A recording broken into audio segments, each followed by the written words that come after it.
अस्सलामुअलैकुम वरहमतुल्लाहि वबरकातुहू। तो आज हमारा टॉपिक है फ्यूचर कंटिन्यूस टेंस। दोस्तों मूंग टॉपिक था future continuous tense.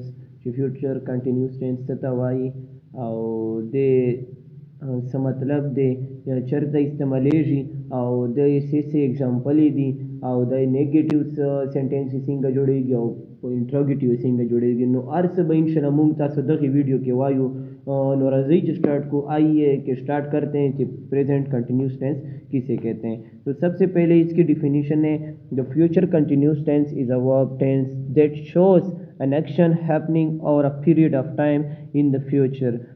I will be dancing all night is an example of the future continuous tense as it indicates an action continuing over a specific future period of time. तो ये जो है ना ये specific future of time के निस्बत से ये होगा मतलब आगा सेंटेंस जो भाई वो स्पेसिफिक टाइम से केरी वो सेंटेंसेस जो फ्यूचर में मुस्तकबिल में कुछ स्पेसिफिक टाइम में होंगे।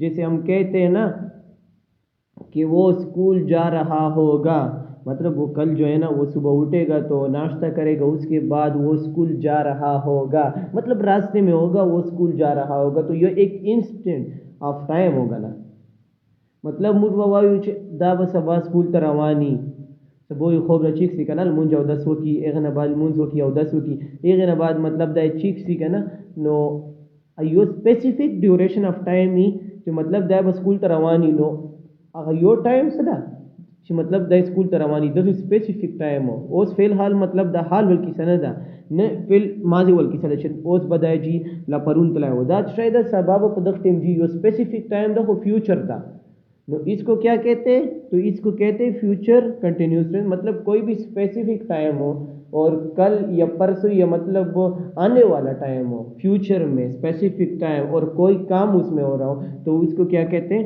Future continuous tense. यहाँ पे है the future continuous tense is used to express action at a particular moment in the future. However, the action will not have finished at the moment. एक खास लम्हे में होने वाले काम के इजहार के लिए इस्तेमाल किया जाता है ताहम काम इस वक्त ख़त्म नहीं हुआ होता। यही हमने आगे पहले भी पढ़ा और यही डिस्कस किया। तो आगे बढ़ते हैं यहाँ पे फ्यूचर कंटिन्यूस टेंस। तो इसका जो स्ट्रक्चर है ये क्या होता है subject plus will be plus first form of verb और बेस फॉर्म प्लस आईएनजी। यहाँ पे क्या होता है वही पास्ट और प्रेजेंट की तरह होता है मतलब सब्जेक्ट होता है फिर फर्स्ट वो हेल्पिंग वर्ब होता है और उसके बाद फर्स्ट फॉर्म ऑफ वर्ब के साथ आईएनजी होता है वही है। लेकिन यहाँ पे हेल्पिंग वर्ब क्या इस्तेमाल होगा विल बी इस्तेमाल होगा। क्या इस्तेमाल होगा विल बी। समझ आ रही है ना यहाँ पे हेल्पिंग वर्ब क्या इस्तेमाल होगा विल बी। आगे देखे सब्जेक्ट एस से आता है क्या S means subject plus will plus be. यहाँ पे दो हेल्पिंग वर्ब इस्तेमाल होंगे एक विल और एक बी मतलब दो ही हेल्पिंग वर्ब है। वहाँ पे तो एक एक इस्तेमाल होता था यहाँ पे दो हो गए प्लस वर्ब की पहली फॉर्म के साथ आईएनजी का इजाफा होगा। जैसे सब्जेक्ट क्या है I will be singing in the concert tomorrow. तो ये क्या हो गया ये हो गया future continuous tense. I will be singing in the concert tomorrow we will be singing in the concert tomorrow you will be singing in the concert tomorrow. दल तो बच रही खाली सब्जेक्ट प्लस वो हेल्पिंग वर्ब भाई यो भाई will यो भाई बी एक ना बाद बा वर्ब बोल पे लफाऊंगी। अगर आप लोगों ने प्रेजेंट कंटिन्यूस टेंस को क्लियर किया है पास्ट कंटिन्यूस टेंस को तो ये बहुत इजी है। यहाँ पे सिर्फ दो हेल्पिंग वर्ब इस्तेमाल होंगे एक होगा विल और एक होगा बी। तो आपने क्या करना है सिर्फ subject plus will plus be plus verb की first form with the addition of ING. तो आपने ये सिर्फ ये पर फार्मूला सीखना है। ये फार्मूला सीख कर आपने सब कुछ सीख गए क्योंकि आपको तो वर्ब का पता है वर्ब तो आपको आते होंगे पार्ट्स ऑफ स्पीच आपने पढ़ा है सब्जेक्ट का भी आइडिया होगा नाउन प्रोनाउन का भी आइडिया होगा हेल्पिंग वर्ब का भी आइडिया होगा क्योंकि आपने पार्ट्स ऑफ स्पीच क्लियर किए। तो इट्स इजी टास्क। नाउ यहाँ पे एग्जांपल है मैं आपके लिए इंतज़ार कर रहा हूँगा तो मतलब यहाँ पर उर्दू में पहचान इसकी ये है कि कर रहा हूँगा, रही होंगी, रहे होंगे, ये फिक्रे होंगे। तो मैं आपके लिए इंतज़ार कर रहा हूँगा। I will be waiting for you, you will be waiting for me, he will be waiting for you और he will be waiting for me, she will be waiting for me. मतलब she subject plus will plus be plus verb की पहली form के साथ ING का इजाफा। समझ आ रहा है ना? ईजी है बहुत। तुम कल अच्छा महसूस कर रहे होगे, you will be feeling well tomorrow. तो शायद ईजी था, बहुत ईजी है। क्या है बस तुम वालो तो सिंपल था, खाली बता सका वही।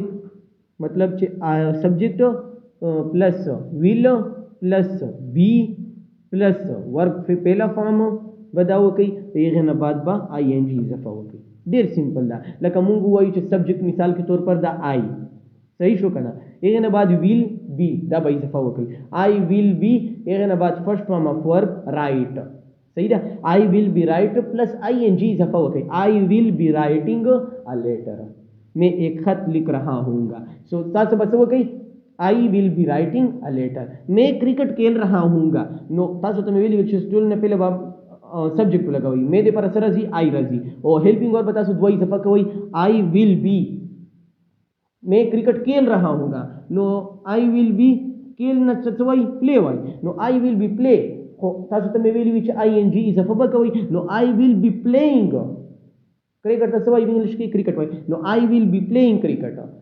वो सिंपल लगा ना, मतलब subject plus will plus helping verb be मतलब वो helping verb she yo will she और यो बी शी एक ना बाद गब वो कही करना verb first form with I N G दफा एक ना बाद का ऑब्जेक्ट या वो कही I will be playing cricket वही सही करना ईजी है। तुम कल अच्छा महसूस कर रहे होगे, मतलब आप कल अच्छा महसूस कर रहे होगे। You will be feeling well tomorrow. तो सबसे पहले सब्जेक्ट यू दो मैंने बताया था कि आपने क्या करना है, दो हेल्पिंग वर्ब लगाने हैं। तो एक हो गया विल और एक हो गया बी। यू विल बी महसूस करने को हम इंग्लिश में क्या कहते हैं, फील। तो यू विल बी फील लेकिन आई एन जी का आपने इजाफा भी करना है। तो क्या बन गया, you will be feeling well, कल को हम क्या कहते हैं, tomorrow. You will be feeling well tomorrow, बहुत इजी है। उसके बाद है नेगेटिव सेंटेंस। नेगेटिव सेंटेंस भी बहुत इजी है। विल और नॉट के बीच विल और बी के बीच में आपने नॉट लगाना होगा तो नेगेटिव फिक्रा बन जाएगा। जैसे subject plus will not be plus first form of verb with I N G का इजाफा।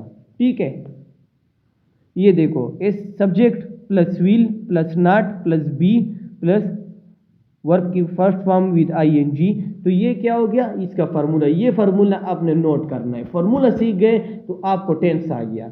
इस अभी सब्जेक्ट हम यूज करते हैं, subject I will not B, I will not B verb की पहली form I will not be singing the concert tomorrow. या सब्जेक्ट हम लगाते हैं मैं क्रिकेट नहीं खेल रहा हूँगा, तो मैं क्रिकेट मैं आई विल नॉट बी आपने जरूर लगाना है। आई विल नॉट बी खेलने को क्या कहते हैं, play. I will not be play लेकिन आई एन जी का आपने इजाफा करना है। I will not be playing cricket, I will not be playing cricket, you will not be playing cricket, she will not be playing cricket, he will not be playing cricket, we will not be playing cricket, they will not be playing cricket. तो simple है, आपने सिर्फ subject लगाना है, will not B जरूर लगाना है, उसके बाद नेगेटिव में, उसके बाद फर्स्ट फॉर्म ऑफ वर्ब के साथ आई एन जी का इजाफा जरूर करना है।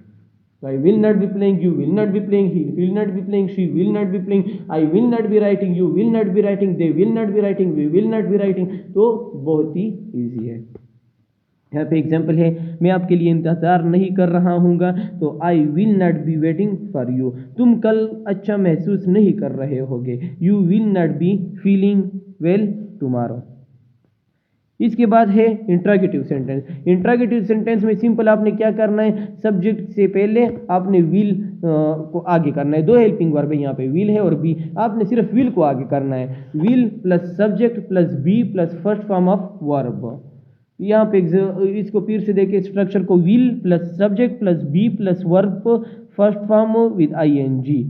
Will you be singing in the concert tomorrow, will you be playing cricket, will I be playing cricket, will he be playing cricket, will she be playing cricket, will she be writing, will she be writing.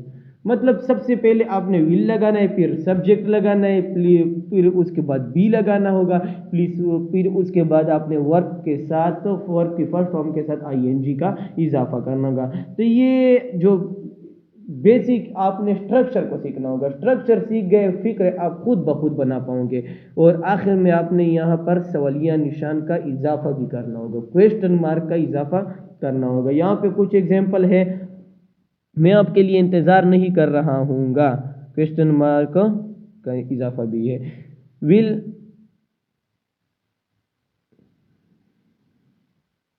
अच्छा, उर्दू में मैं आपके लिए इंतज़ार नहीं कर रहा हूँगा, ये उर्दू में गलत लिखा है।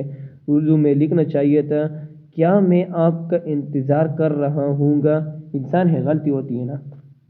यहाँ पे क्या लिखना चाहिए, क्या मैं आपके लिए इंतज़ार कर रहा हूँगा, ये नहीं हटाते हैं, ये मिस्टेक होती है ना। क्या मैं आपके लिए इंतज़ार कर रहा हूँगा, will I be waiting for you, question mark जो है ना ये आपने ज़रूर लगाना है। अगर ये नहीं लगाते तो आपका सेंटेंस भी गलत हो जाएगा, अगर आप ये लगाते हैं तो आपका सेंटेंस भी सही हो जाएगा। उसके बाद दूसरा है तुम कल, ये भी गलत लिखा गया है, तुम कल अच्छा महसूस नहीं, ये नेगेटिव सेंटेंस है ना ये वाला। तो आपने क्या करना है, सबसे पहले क्या, ताकि सवाल ये बन जाए, क्या तुम कल अच्छा महसूस कर रहे होगे, ये नहीं आप हटा ले, क्या तुम कल अच्छा महसूस कर रहे होगे, will you be feeling well tomorrow, will you be feeling well tomorrow. तो ये क्या हो गया, ये इंट्रागेटिव सेंटेंस। इंट्रागेटिव सेंटेंस का भी सिंपल है, आपने सिंपल क्या करना है, उसका स्ट्रक्चर सीख लेना है। स्ट्रक्चर सीख गए तो it's a very easy task. अच्छा, ये तो आज का लेक्चर हो गया। आपने सिर्फ स्ट्रक्चर सीख लेना है, स्ट्रक्चर सीख गए तो बहुत इजी है, और ये हो गया इसका दी एंड। आपने सिर्फ इस पे फोकस करना है। सबसे पहले जो स्ट्रक्चर था वो ये था कि subject plus will plus be plus verb की पहली फॉर्म, ये पॉजिटिव सेंटेंस का स्ट्रक्चर है, ये आपने नोट करना है, ये सीखना है। इसके बाद नेगेटिव का स्ट्रक्चर, सब्जेक्ट प्लस विल, और विल के बाद आपने नॉट लगाना है, प्लस बी प्लस वर्ब की पहली फॉर्म। फिर उसके बाद क्या हो गया, आता है इंट्रोगेटिव सेंटेंस। इंट्रोगेटिव सेंटेंस में आपने विल को आगे करना है सब्जेक्ट से, फिर subject plus be plus verb की पहली फॉर्म। तो ये हो गया आपका फ्यूचर कंटिन्यूस टेंस। अगर आपने चैनल को सब्सक्राइब नहीं किया तो प्लीज़ चैनल को सब्सक्राइब करें, और कोई भी सवाल हो तो कमेंट में अपनी राय ज़रूर दीजिएगा। ओके, अस्सलाम वालेकुम।